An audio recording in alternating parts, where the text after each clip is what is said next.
Vous pensiez que Paul Atreides était le Luke Skywalker de Dune? Et non, ce serait plutôt le Anakin de cette histoire. Ce n'est pas vrai! On vous explique. C'était l'un des films les plus attendus en 2024 et il signe déjà le meilleur démarrage au box-office américain de l'année. Après 3 ans d'attente, les fans ont enfin pu découvrir la deuxième partie de Dune au cinéma après le succès du premier volet sorti en 2021. Avec cette suite plus spectaculaire mais aussi plus sombre, Denis Villeneuve transpose la deuxième partie du premier roman écrit par Frank Herbert et poursuit le parcours de Paul Atreides dont les contours se dessinent nettement mieux. Alors que le premier volet était bien plus contemplatif, on découvre ici un personnage aux multiples facettes, dans l'action, prêt à tout, pour le meilleur comme pour le pire. Et surtout, pour le cas Paul Atreides, il est en passe de devenir l'antagoniste de Dune et non le héros. Attention, spoiler. Celui qui peut détruire une chose en a le contrôle. Selon la définition du lexique du livre de Frank Herbert, le Kwisatz Haderach, qui est une sorte d'élu, et qui est l'un des nombreux surnoms de Paul, signifie le court chemin. Il est donc un des hommes que les sœurs du Bene Gesserit essayent de faire émerger depuis des millénaires en manipulant les lignées génétiques, notamment celle de la maison Atreides dont fait partie Paul. Dame Jessica, la mère de Paul, faisait partie de ce plan et aurait dû enfanter une fille avec son compagnon, le duc Leto Atreides, pour que cette dernière soit la mère du Kwisatz Haderach. Cependant, Dame Jessica a donné naissance à un garçon par amour pour Leto et pour répondre à la prophétie lancée par le Bene Gesserit et être elle-même la mère du Kwisatz Haderach. Elle forme Paul dans ce sens, mais c'est surtout au contact des Fremen, où les Bene Gesserit ont répandu la prophétie, qu'il comprend sa destinée. Les sœurs affirment donc que le Kwisatz Haderach peut voir là où elles ne peuvent pas voir, et qu'il serait capable d'avoir accès à la mémoire de ses ancêtres, mais aussi de voir le futur. Ces capacités feraient de Paul un élu qui pourrait faire régner la paix dans l'univers. En plus d'être le Kwisatz Haderach, Paul répond à d'autres appellations à connotation beaucoup plus religieuse, puisqu'on le voit comme le Messie, le Mahdi ou encore Lisan al-Gaïb. Tous ces surnoms sont différentes formulations pour encore une fois désigner le fait que le héros est censé être l'élu pour la population Fremen. Au cours du récit du deuxième opus, Paul réussit à s'intégrer malgré son statut d'étranger et à se faire une place au sein des Fremen, grâce à Chani notamment, mais aussi à ses aptitudes comme en témoigne l'impressionnante scène où il chevauche un Shai-Hulud.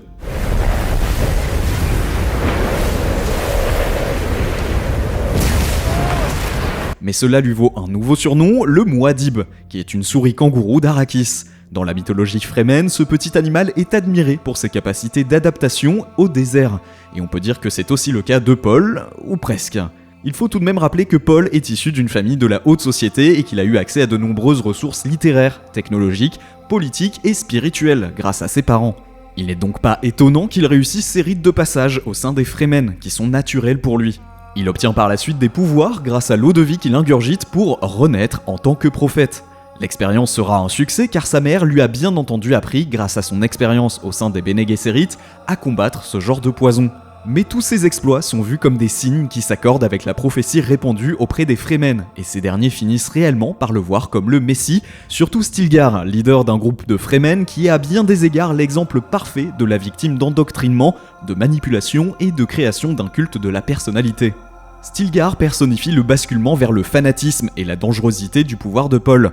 S'il était plus sceptique dans le premier film, il se laisse complètement envoûter par les capacités de Paul dans le second, au point de s'écraser totalement devant sa toute-puissance. Au fur et à mesure, Stilgar passe du personnage un peu décalé, sortant à tout va des passages des textes et autres prophéties, au point de devenir un mème assez génial qu'on retrouve partout sur les réseaux, à un meneur endoctriné qui aide à lancer un nouveau djihad, une nouvelle guerre sainte.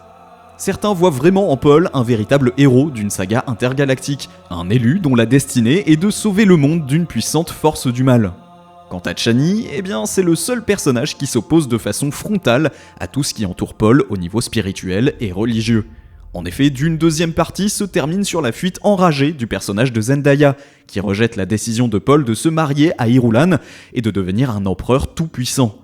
Son retrait face à Paul est d'ailleurs une réponse à la question essentielle que son personnage pose au tout début du premier film Dune : qui seront nos prochains oppresseurs ?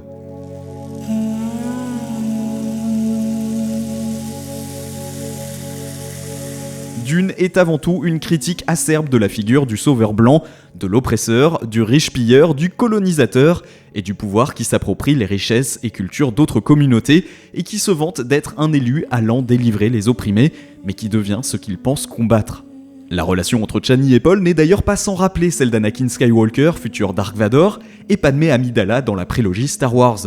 Malgré leur amour, Anakin Skywalker, qui était censé être l'élu qui apporte l'équilibre dans la Force et qui combat les Sith, est devenu un Sith, un oppresseur de la République, et non un libérateur. Et vu qu'on compare Paul à Anakin, on peut aussi comparer Chani et Padmé. En effet, le développement du personnage de Zendaya est tout aussi important que celui de Paul. Au cours du film, on voit clairement que Chani est le seul personnage qui reste vraiment très renfermé à la nouvelle idéologie de Paul. C'est la seule qui ose s'opposer à tout ça. Ensuite, vexée par la demande en mariage de Paul à Irulan, fille de l'empereur, et également terrifiée par son choix d'attaquer les autres grandes maisons, Chani s'enfuit au loin en chevauchant un ver des sables vers une destination qui nous est inconnue.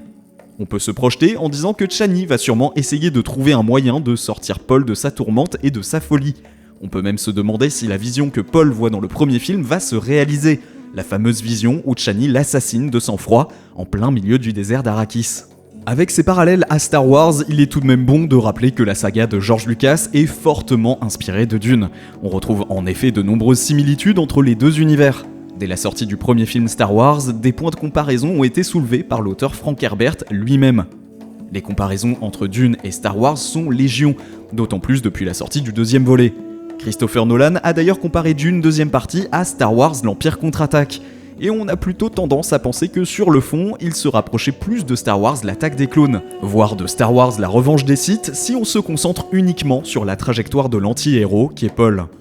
Il faudra attendre la sortie de Dune Messiah pour mesurer toute l'ampleur, la noirceur et la complexité du personnage de Paul. Mais il est clair que Dune deuxième partie a déjà tracé un nouveau chemin sombre pour le personnage de Timothée Chalamet. Beaucoup de questions restent bien entendu en suspens, mais on a déjà énormément de pistes pour dire que le personnage de Timothée Chalamet suit un chemin totalement à l'opposé de ce que l'on pourrait appeler un héros. Il y a un énorme contraste entre le début et la fin du film. Au départ, Paul se montre effrayé par sa destinée, comme on peut le voir dans la séquence dans la tente avec sa mère juste après l'assaut des Harkonnen et l'assassinat du duc Leto.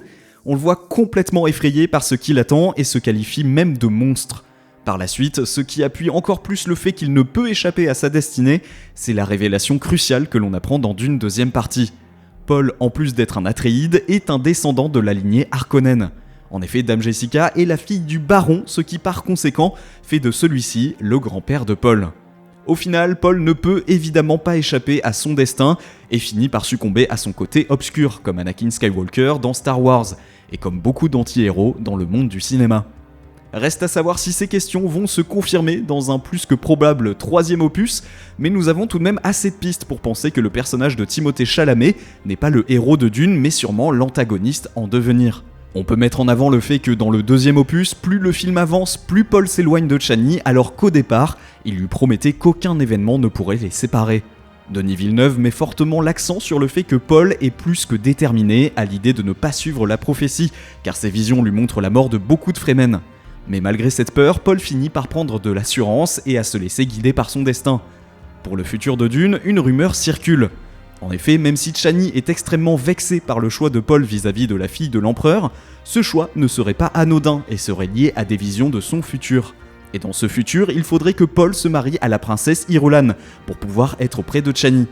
Un choix très cornélien, mais il sait que Chani comprendra et il le dit. On peut même évoquer sa vision de Chani et lui-même en train de surplomber leurs troupes qui mènent la guerre sainte au nom de la bannière Atréide que l'on aperçoit dans le premier volet. Affaire à suivre donc. Merci à toutes et à tous d'avoir regardé cette vidéo jusqu'au bout, et nous on se dit à très vite pour plus de contenu cinéma sur Allociné.